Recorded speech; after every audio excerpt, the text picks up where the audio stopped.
वही पप्पू यादव समझ नहीं पा रहे हैं कि उनको इस तरह का कॉल कैसे आ गया, उनको धमकियां मिल रही हैं। सुनिए जरा पहले पप्पू यादव क्या कह रहे हैं, उसके बाद आगे इस पर बात करते हैं।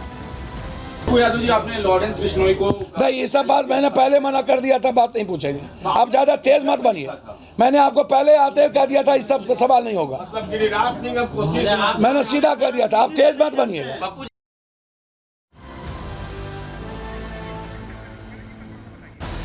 तो सुना आपने पप्पू यादव क्या कह रहे, पहले तो कह रहे थे कि सफाया करेंगे, लेकिन अब वो डर गए हैं। उनको कॉल आया है और इस कॉल में उन्हें जान से मारने की धमकी दी गई है। चलिए जानकारी आपके सामने रख रहे हैं। दरअसल आपको बताएं, पूर्णिया से सांसद पप्पू यादव को धमकी मिली और ये धमकी कहां मिली है, कॉल पर मिली है। लॉरेंस गैंग के शूटर मयंक ने यह धमकी दी है। पप्पू यादव को यह कह दिया गया है कि जान से मार दिया जाएगा अगर इस मामले में घुसते हैं तो। 26 अक्टूबर को सोशल मीडिया पर यह पोस्ट जो उनकी तरफ से किया गया है उसको लेकर कहा गया है, सोशल मीडिया पर वायरल हो रहा है ऑडियो और रेस्ट इन पीस करने की धमकी दे दी गई है। रेस्ट इन पीस यानी RIP कह रहे हैं पप्पू यादव को। और पप्पू यादव को लेकर अब ये जो बात आई है उसको लेकर पप्पू यादव ने साक्ष्य भी दिए हैं। जी हाँ, एक ऑडियो कॉल पूरी रिकॉर्ड हुई है जिसमें पूरा कन्वर्सेशन है। आपको जरा सुनवाते हैं किस तरह से धमकी मिली है पप्पू यादव को और पप्पू यादव क्या कह रहे हैं उस बातचीत में। सुनिए पहले। तो कमेंट या कहीं किसी के खिलाफ बोलना सोच समझ के बोलना चाहिए भैया, किसी के खिलाफ, क्या कह रहे हैं हम? किसी के खिलाफ और किसी के सही चीज के खिलाफ जो बात जो नॉर्मल में जो ट्वीट करते हैं ना, किसी भी घटना को लेके, किसी भी परिस्थिति को लेके वही ट्वीट होता है। कोई किसी व्यक्ति के बारे में, किसी चीजों के बारे में कोई मतलब उन्हें नहीं रहता है। वो ट्वीट जब कोई घटना घटती है तो एज ए पॉलिटिकल ट्वीट होता है, तो पॉलिटिकल ट्वीट वो अपना करते हैं। उसमें कोई भाई साहब से आपकी क्या दुश्मनी है? नहीं, कोई दुश्मनी कर्म और कांड दोनों करते हैं भैया। कर्म करेंगे बाद में। भाई साहब की वो डायलॉग तो सुना होगा भैया, एक बात केस करने में भी आसानी होगी। आपके रास्ते में ना कोई जा रहा है, ना जाता है, ना जाएगा। वो पॉलिटिकल चीजें हैं, पॉलिटिकल चीजें होती रही है, बात करते हैं। पॉलिटिकल नाले किसी के खिलाफ बोलना, किसी को शब्द बोलना पॉलिटिकल नहीं है। बाकी हम देख लेंगे, एक बार फोन करने का मकसद यही था, सुधर जाओ, नहीं आगे तो देख ही लेंगे हम। तो सुना आपने कैसे धमकी वाला कॉल आया है और उस धमकी वाले कॉल में डराया भी जा रहा है, धमकाया भी जा रहा है, चेताया भी जा रहा है कि दोबारा इसमें नहीं आना है। इसको लेकर SP क्या कह रहे हैं, उनसे जो शिकायत उन तक पहुंची है, जांच कहां कैसे हो रही है, सुन लीजिए पहले। अभी मुझे भी मीडिया के थ्रू जानकारी मिली है कि इस तरह की बात है। इस पर हम लोग जांच करवा रहे हैं और वैसे उनको जो संकल्प के हिसाब से सुरक्षा मुहैया कराई गई है और वो Y+ सिक्योरिटी में ऑलरेडी हैं, उसमें उनको जो रिक्वायर्ड सुरक्षा है वो दिलाई जा रही है। साथ ही में जो आसपास के क्षेत्रों में सूचना संकलन भी की जा रही है कि इस तरह कोई मामला हो जिसमें हम लोग दृढ़तापूर्वक इस पर कार्रवाई कर सकें। बाकी इस पर जाँच चल रहा है।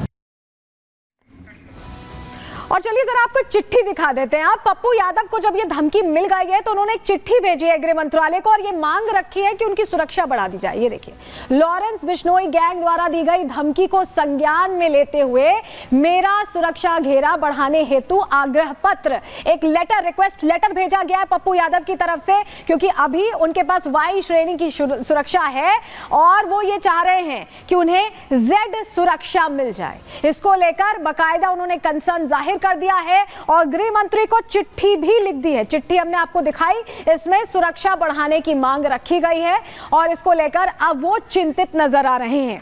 फिलहाल अब उनकी सुरक्षा बढ़ाई जाती है या नहीं, इस पर सबकी निगाहें टिकी रहेंगी, क्योंकि ये पूरा मामला अलग एंगल होता दिखाई दे रहा है और उनकी मांग ये है कि जैसे उन्हें पहले कभी मिली हुई थी Z सुरक्षा, वही सुरक्षा उन्हें दी जाए। चलिए अब आगे बढ़ते हैं, अगला सेगमेंट का रुख करेंगे जहां बात अब झारखंड की करने वाले हैं, क्योंकि यहां पर सब कुछ बदल गया है। ये दावा बार बार सामने आ रहा है और उसका चुनावी असर भी दिख रहा है। बात अब इसी की।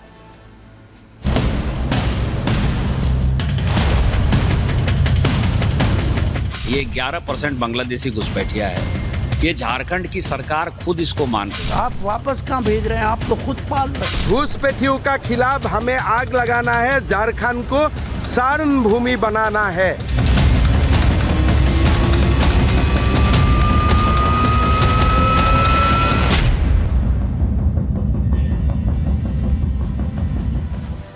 झारखंड में चुनावों से पहले भी और चुनावों की तारीखों के ऐलान के दौरान भी ये बात बार बार सामने आई कि यहां पर डेमोग्राफी बदल गई। डेमोग्राफी का मतलब जिस अनुपात में हिंदू और मुस्लिम हुआ करते थे वो तस्वीर बदल गई है। और ये बात अब एक साक्ष्य के जरिए रखी गई है निशिकांत दुबे की तरफ से, जो कि झारखंड से ही सांसद हैं।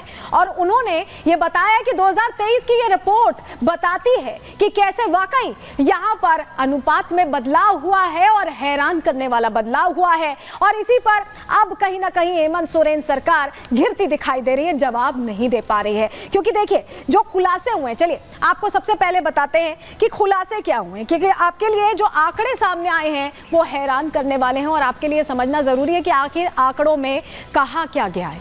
चलिए जानकारी सबसे पहले आपके सामने रख रहे हैं, क्योंकि जो कहा गया है वो ये बता रहा है कि झारखंड में वाकई जो चेंजेस हैं वो बड़े हैं। झारखंड में तेजी से डेमोग्राफी बदल रही है, ये कहा गया है 2023 की रिपोर्ट का जिक्र करते हुए। मुस्लिम और ईसाई जनसंख्या में अचानक से ही इजाफा होने लगा है। झारखंड में जो हिंदू आबादी थी वो घट रही है और उसको सपोर्ट करती हुई रिपोर्ट भी पेश की गई है। संथाल परगना आदिवासी इलाका है, मैं आपको बताऊं, लेकिन यहां पर सबसे तेजी से हिंदू घट गए हैं।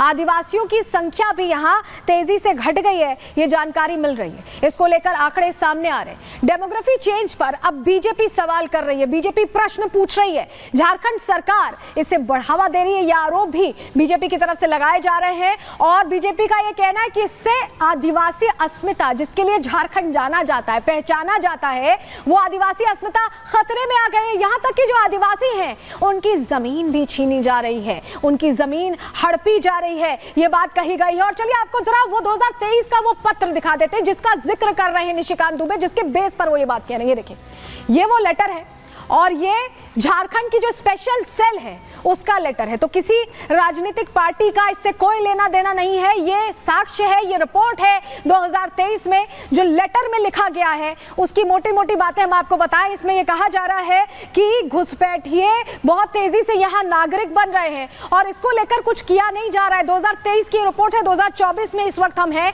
1 साल पहले की रिपोर्ट में ही चिंता जाहिर कर दी गई है। ऐसे में आपको बताएं कि निशिकांत दुबे तो ये बात कह ही रहे, इससे पहले हेमंता बिस्वा शर्मा भी यही कहते रहे हैं, झारखंड के बीजेपी प्रभारी, उन्होंने बहुत कंसर्न इसको लेकर जाहिर किया। सुनिए जरा पहले। 9% मुस्लिम आबादी थी 1951 में, आज वो 24% हो गई। पूरे देश में से मुस्लिम जो है 4% बढ़ा, हमारे संथाल प्रणाम में वो 15% बढ़ा। ये 11% बांग्लादेशी घुसपैठिया है। ये झारखंड की सरकार खुद इसको मान रही है। इसके बाद भी वोट बैंक की पॉलिटिक्स में आदिवासियों की संख्या घट जाए, आदिवासी मर जाएं, आदिवासी तुरहित हो जाए, इसके लिए ना कांग्रेस को मतलब है, ना झारखंड मुक्ति मोर्चा को मतलब है।